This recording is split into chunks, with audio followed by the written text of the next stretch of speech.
Dini naman tayo sa siopaw sa Bunsuran. Ari naman ang next stop natin sa ating siopaw food crawl dini sa Lukban.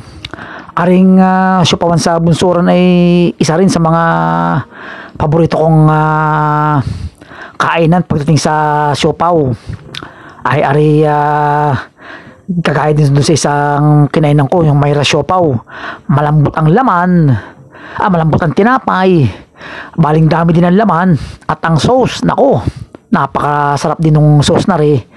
Kaso ang kaibahan ngayon ay dati tayo nung bago mag-pandemic, ari kang kumain sa loob ng kanilang tindahan.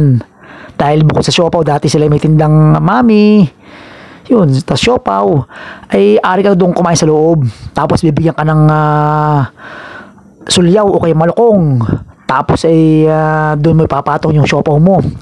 Ay di pag nandun yung siopaw mo, pwede mong buhusan ng napakaraming sauce. Ay talagang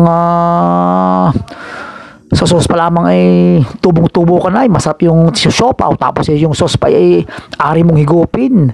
Ay ngayon ay wala na, hindi ka na ari pumasok sa loob. At ang sauce din ay tusok-tusok na lang sa tinapay.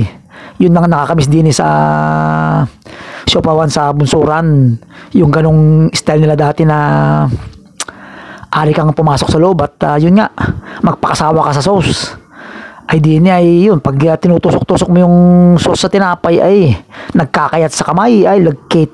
Ay kasama yun, yan talagang aring mga special siopaw din sa Lukban ay may karne, meron din yata yung manok, tapos mayroon pang itlog na maalat.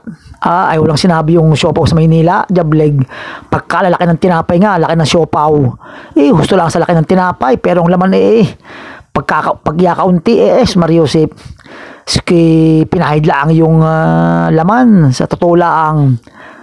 Tapos ang siopaw pa, kaya may bibili sa 7-Eleven. Jesus Mariosep, tibid na tibid sa sauce. Ay ari, magpapakasawa ka din Sana yung maibalik nung siopaw sa Bunsuran, yung ganoon, yung aring kumain sa loob. Tapos ibibigyan ka ng sulyaw at yun nga, doon mo ibubuhos yung sauce. Ay, mas ganadong kumain.